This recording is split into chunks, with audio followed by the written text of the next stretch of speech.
Hello students, welcome to our online class once again. I am Braj Mohan Tiwari, your SST teacher. Today I am going to teach you Political Science Chapter 2 and the topic is Institutions of Democracy, Loktantra के संस्थान. In this chapter you will learn about universal adult franchise, how elections help people to choose their own representatives, what is the role of the election commission in conducting free and fair elections, about the importance of political parties, what is a coalition government. इस अध्याय में हम निम्नलिखित बिंदुओं पर चर्चा करेंगे. सार्वभौमिक वयस्क मताधिकार के बारे में चर्चा करेंगे. जनता को अपने प्रतिनिधियों को चुनने में चुनाव कैसे मदद करते हैं, इस विषय पर चर्चा करेंगे. और स्वतंत्र और निष्पक्ष चुनाव कराने में चुनाव आयोग क्या भूमिका निभाता है, इस पर चर्चा करेंगे. राजनीतिक दलों के महत्व पर चर्चा करेंगे और अंत में गठबंधन सरकार पर चर्चा करेंगे. We have read about universal adult franchise. हम पहले ही वयस्क मताधिकार यानी सार्वभौमिक वयस्क मताधिकार पर चर्चा कर चुके हैं. What does it stand for, यानी सार्वभौमिक वयस्क मताधिकार किसे कहते हैं. Discuss why do you think it is very important for achieving equality. आप चर्चा करें, विचार विमर्श करें कि आपको क्यों लगता है कि समानता हासिल करने में सार्वभौमिक वयस्क मताधिकार क्यों महत्वपूर्ण है. In this chapter we shall learn more about universal adult franchise and understand the working of democracy through its features like elections, political parties and coalition government. इस अध्याय में हम विस्तार से चर्चा करेंगे कि सार्वभौमिक वयस्क मताधिकार क्या है, इसके बारे में विस्तार से जानेंगे और लोकतंत्र के क्रियाकलाप पर चर्चा करेंगे. लोकतंत्र की विशेषताएं जैसे चुनाव, राजनीतिक दल और गठबंधन सरकार पर विस्तार पूर्वक चर्चा करेंगे. Now come to the point. What is universal adult franchise. सार्वभौम वयस्क मताधिकार क्या है. Universal adult franchise means that every adult in the country has the right to vote. सार्वभौमिक वयस्क मताधिकार का अर्थ होता है कि देश में रहने वाले सभी वयस्क नागरिक को मतदान का अधिकार होता है, यानी वो वोट दे सकते हैं. No person can be denied voting rights on grounds of caste, creed, religion, gender etcetera. किसी भी व्यक्ति को जाति, नस्ल, धर्म, लिंग, रंग आदि के आधार पर मतदान करने के अधिकार से वंचित नहीं किया जा सकता है. This feature is an essential part of democracy as it exhibits political equality. यानी मतदान करना लोकतंत्र का सबसे आवश्यक अंग है क्योंकि यह राजनीतिक समानता प्रदर्शित करता है. Now come to the next topic. Struggle for universal adult franchise अर्थात सार्वभौमिक वयस्क मताधिकार पाने के लिए संघर्ष.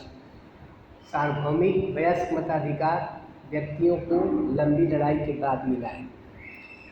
There had been a long struggle to achieve universal adult franchise across the world. पूरी दुनिया में सार्वभौमिक वयस्क मताधिकार का हक पाने के लिए लोगों को लंबी लड़ाई लड़नी पड़ी थी. At the beginning of the 19th century, many European nations did not allow their people to vote. 19वीं शताब्दी के प्रारंभ में अनेक यूरोपीय राष्ट्रों में जनता को मतदान करने का अधिकार नहीं मिला था. In some countries, only people owning property good vote. कुछ देशों में उन्हीं लोगों को मताधिकार का हक प्राप्त था जो समृद्ध थे, संपन्न थे, धनी थे. Often women had no voting right. अक्सर महिलाओं को मतदान का अधिकार नहीं था. Even in the United States of America the people of African origin did not have voting rights until 1965. यहाँ तक कि विश्व के सबसे पुराने लोकतंत्र संयुक्त राज्य अमेरिका में भी अफ्रीकी मूल के लोगों को 1965 ईस्वी तक मतदान करने का अधिकार नहीं मिला हुआ था. Those struggling for democracy wanted voting rights to be granted universally. Men or women, rich or poor, white or black, black, white और ब्लैक, पूरे दुनिया में लोकतंत्र को चाहने वाले, लोकतंत्र को की सफलता को चाहने वाले लोगों ने मतदान के अधिकार के लिए संघर्ष किया। हर पुरुष और महिला, अमीर और गरीब, काले और गोरे, सबके लिए एक मतदान के लिए संघर्ष चलाया गया। This was called universal adult franchise और यूनिवर्सल सफ्रेज, यानी स्त्री और पुरुष, अमीर और गरीब, काले और गोरे, सभी लोगों को मतदान का अधिकार दिलाने के लिए जो संघर्ष किया गया, इस संघर्ष को सार्वभौमिक वयस्क मताधिकार या यूनिवर्सल सफ्रेज, वैश्विक मताधिकार कहते हैं। In India it was granted in the year 1950। Bharat में लोगों को मतदान करने का अधिकार 1950 में दिया गया। The constitution of India grants the right to vote to all Indian citizen of and above 18 years of age. भारतीय संविधान ने भारत के हर नागरिक जो 18 साल और उसके ऊपर उम्र के हों, उन्हें मत देने का अधिकार दिया गया। Now come to the next topic, importance of universal adult franchise. सार्वभौमिक वयस्क मताधिकार का महत्व क्या है? Universal suffrage shows political equality. सार्वभौमिक मताधिकार राजनीतिक समानता दर्शाता है। It encourages young people to participate in the electoral process. यह युवकों को यानी युवा लोगों को चुनावी प्रक्रिया में भाग लेने के लिए उत्साहित करता है। It initiates people in the act of choosing their representatives. यह लोगों को अपने प्रतिनिधि चुनने का अधिकार देता है। It brings to power a government based on the consent of the people. यह यानी सार्वभौमिक वयस्क मताधिकार लोगों की सहमति से, कंसेंट ऑफ द पीपल, सरकार चलाने का यानी सरकार को शक्ति देने का एक आधार प्रदान करता है। Now come to the next page.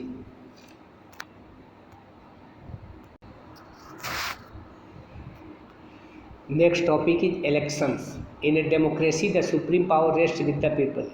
लोकतंत्र में सर्वोच्च शक्ति जनता के हाथों में होती है। They have the choice of deciding either directly or indirectly who can be their representatives. जनता के पास ये शक्ति होती है कि वो प्रत्यक्ष या परोक्ष रूप से ये चयन करें या फैसला करें कि उनका प्रतिनिधि कौन होगा। This is done through the process of election. तो ये काम यानी प्रतिनिधि चुनने का काम चाहे परोक्ष हो या प्रत्यक्ष, चुनाव के माध्यम से होता है। इलेक्शन दस is a process through which people can elect their representatives for running the government by voting for them. इस तरह चुनाव क्या है? चुनाव एक ऐसी प्रक्रिया है जिसके द्वारा लोग अपने प्रतिनिधियों को चुन सकते हैं जो सरकार चलाने में सक्षम होते हैं। यानी जनता अपने वोट यानी मतदान के माध्यम से अपना प्रतिनिधि चुनते हैं जो अंततोगत्वा देश पर शासन चलाते हैं। Elections are held at regular interval. चुनाव एक नियमित अंतराल के बाद होते रहते हैं। An election is a contest between candidates of different political parties for the same position. Election एक ही पद के लिए विभिन्न राजनीतिक दलों के उम्मीदवारों के बीच चुनाव की प्रक्रिया को इलेक्शन कहते हैं। यानी विभिन्न राजनीतिक दलों के उम्मीदवार एक ही पद के लिए जब आपस में कंटेस्ट करते हैं तो उसे हम चुनाव कहते हैं। In such a process some would win and some would loss. इस प्रक्रिया में कुछ लोग जीतते हैं और कुछ हारते हैं। Today the elections are a contest between different political parties. आज विभिन्न राजनीतिक दलों के बीच चुनाव होता है। The party which gets the maximum number votes forms the government. जिस दल को सर्वाधिक मत प्राप्त होते हैं वो सरकार बनाते हैं। Sometimes there are individuals also who contest the election without belonging to any established political party. कभी कभी लोग बिना राजनीतिक दल में शामिल हुए भी चुनाव लड़ते हैं। ऐसे व्यक्तिगत उम्मीदवार को निर्दलीय उम्मीदवार या स्वतंत्र उम्मीदवार कहते हैं। Now come to the next topic, conducting election. चुनाव कैसे होते हैं, चुनाव कौन करवाता है। इन एक democratic country like India, the task of holding election in the country is interested to an independent constitutional body called the election Commission of India.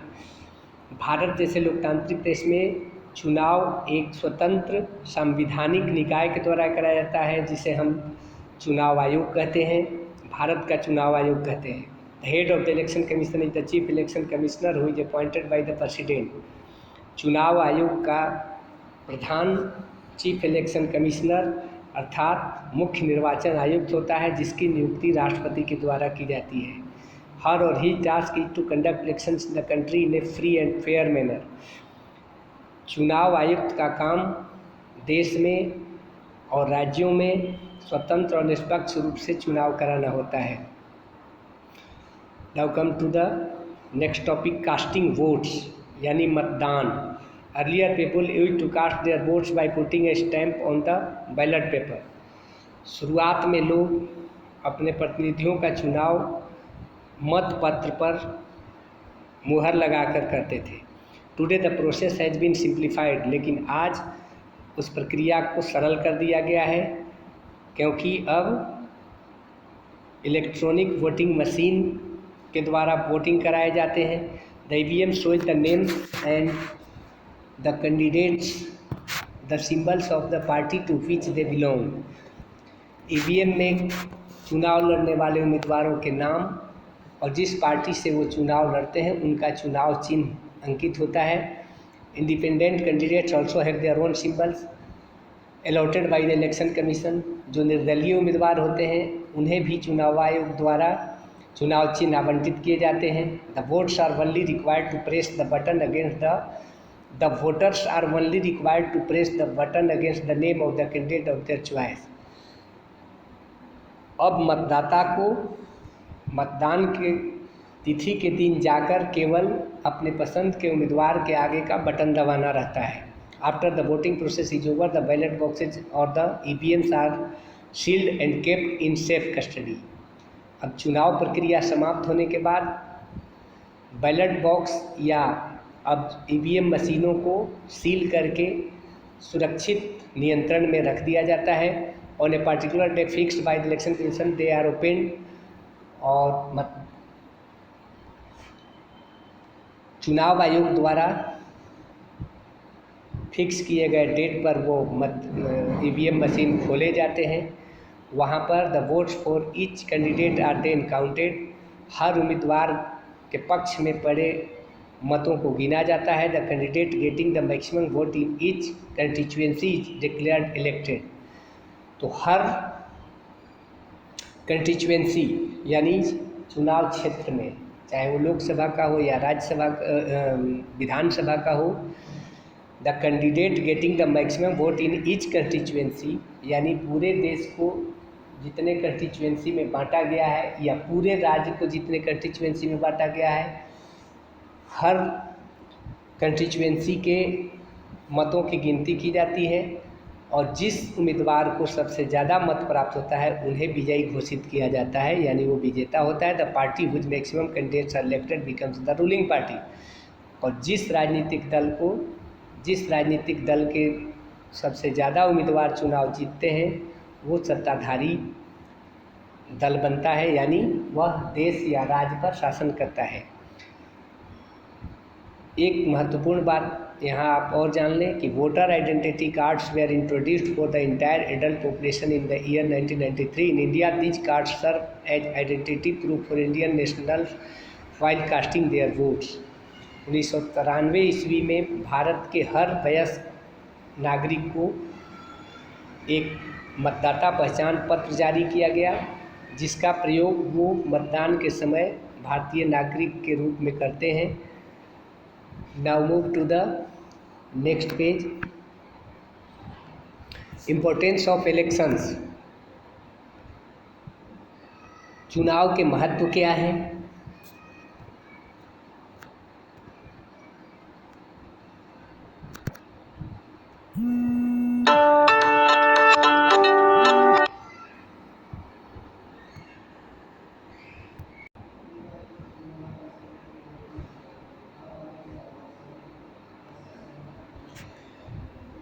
Importance of elections, चुनाव के महत्व क्या है।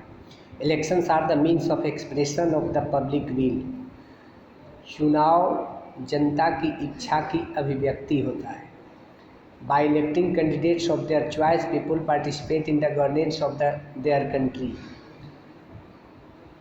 अपने उम्मीदवारों को अपने इच्छा के यानी अपने पसंद के उम्मीदवारों को चुनकर जनता अपने देश के शासन में भाग लेती है। Elections held at regular intervals give the people a choice to allow the present government to rule for a longer time or to elect a new government altogether. चुनाव हर एक फिक्स अंतराल के बाद होते हैं। The people a choice to allow the president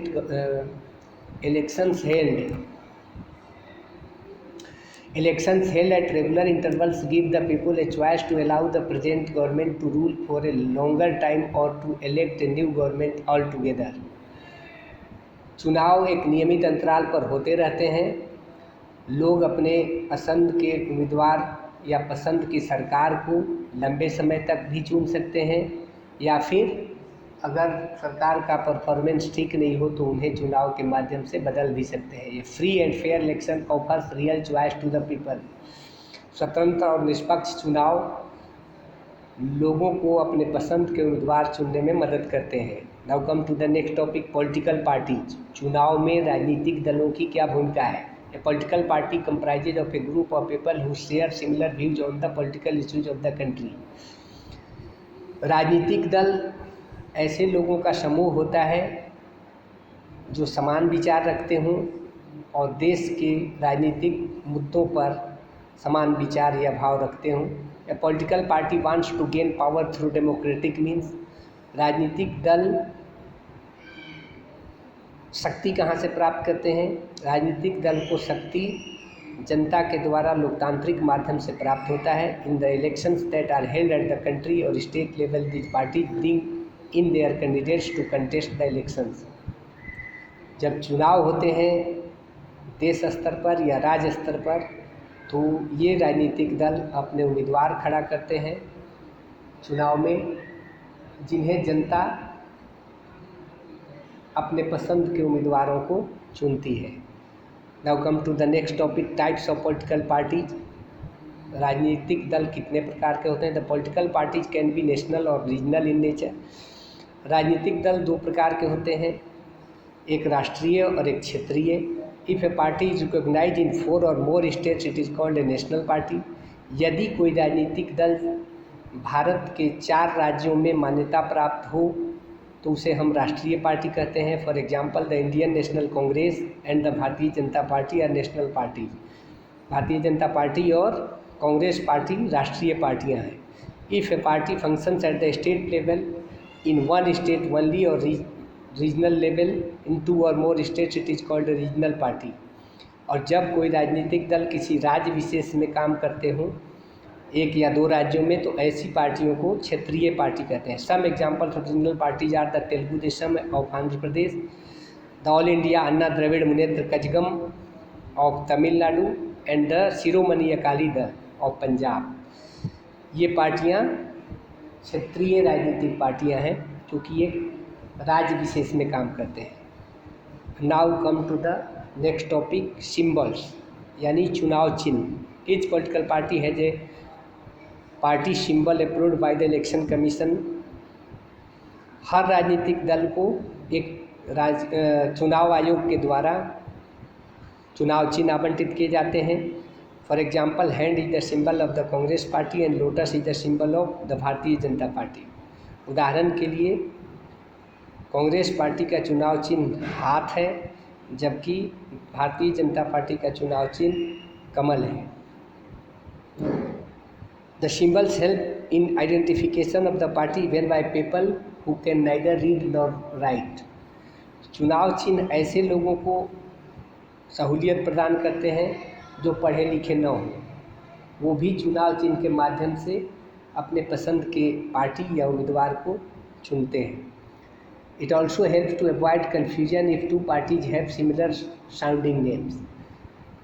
यह उस स्थिति में भी मदद करता है जब कोई संशय हो मन में कि दो पार्टियों का नाम एक ही जैसा हो, तो उस स्थिति में चुनाव चिन्ह से उनको अलग करने में मदद मिलती है। इम्पोर्टेंस ऑफ पॉलिटिकल पार्टीज, राजनीतिक दलों का महत्व क्या है? Political parties provide choices to the people for selecting their representative.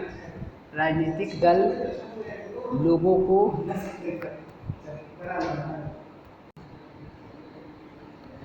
Political parties provide choices to the people for selecting their representative. राजनीतिक दल लोगों के समक्ष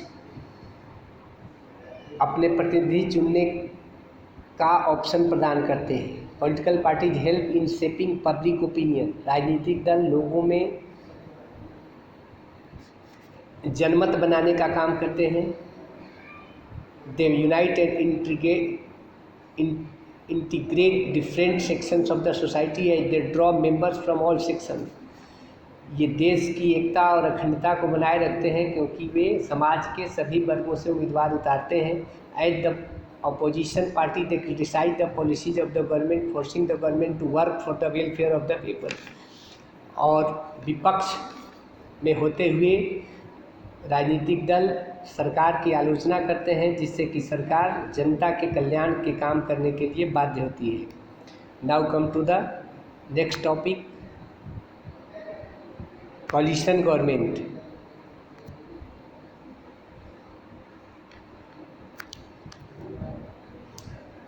व्हाट इज कॉलिशन गवर्नमेंट, यानी गठबंधन सरकार किसे कहते हैं? The political party that gets the maximum number of votes in an election is known as the majority party. चुनाव में जो राजनीतिक दल सबसे ज़्यादा मत हासिल करती है उसे हम बहुमत दल का पार्टी कहते हैं, मेजोरिटी पार्टी होते हैं वो। It becomes the ruling party, यानी चुनाव में जो सबसे बड़ी पार्टी होती है जिसे सर्वाधिक मत प्राप्त होते हैं वह सरकार बनाने में सक्षम होते हैं। उस पार्टी को हम सत्तारूढ़ पार्टी यानी सत्ताधारी पार्टी कहते हैं। The other elected members of the house are called the opposition. और जो शेष बच जाते हैं सदस्य उन्हें हम विपक्ष यानी विपक्षी दल कहते हैं। Generally the party with A majority of the votes form the government. सामान्यतः जो सबसे बड़े दल होते हैं केंद्रीय स्तर पर या राज्य स्तर पर वे आमतौर पर सरकार बनाते हैं। Now move to the next page. But there are also situations when no party gets a clear cut majority. कभी कभी ऐसी स्थिति भी आती है जब किसी भी दल को स्पष्ट बहुमत नहीं प्राप्त होता है। तो in such a situation the government is formed by an alliance of 2 or more political parties. ऐसी स्थिति में सरकार बनाने के लिए 2 या 2 से अधिक पार्टियां आपस में संधि या समझौता करके गठबंधन करते हैं। Such a government is known as a coalition government. जब 2 या 2 से अधिक राजनीतिक दल मिलकर जब सरकार बनाते हैं तो उस सरकार को हम मिलीजुली सरकार या गठबंधन की सरकार कहते हैं। In a coalition government, decisions regarding the state or the country cannot be taken by any individual party। गठबंधन सरकार में जो भी देश हित में या राज्य हित में फैसले लिए जाते हों वो किसी अकेले पार्टी के द्वारा नहीं लिए जाते हैं। All the parties of the coalition have to be consulted before arriving at a decision. किसी भी निर्णय पर पहुंचने से पहले गठबंधन दल में शामिल सभी पार्टियां आपस में विचार विमर्श करते हैं। This creates a difficult situation as all opinions have to be taken into consideration. तो किसी फैसले पर पहुंचने में एक बहुत ही विचित्र स्थिति उत्पन्न होती है, कठिनाई उत्पन्न होती है, क्योंकि इसमें सभी दलों के मतों को उनके हितों को ध्यान में रखना पड़ता है। In the recent times a coalition government has become a common phenomenon both at the centre and the state level. हाल के दिनों में केंद्रीय स्तर पर भी और राज्य स्तर पर भी गठबंधन की सरकारें हमें देखने को मिलती हैं। बहुत समय बाद यानी 1991 से लेके 2014 तक देश में केंद्रीय स्तर पर मिलीजुली सरकारों का दौर चला। 2014 में पूर्ण बहुमत की सरकार बनी है और 2019 में भी फिर एक पूर्ण बहुमत की सरकार काम कर रही है। I think that you will have understood the concept of the chapter. Read the chapter line by line. Try to understand the concept of the topic. Find out difficult word meanings using a dictionary. We will meet in next video. Till then, take care of your health. Bye.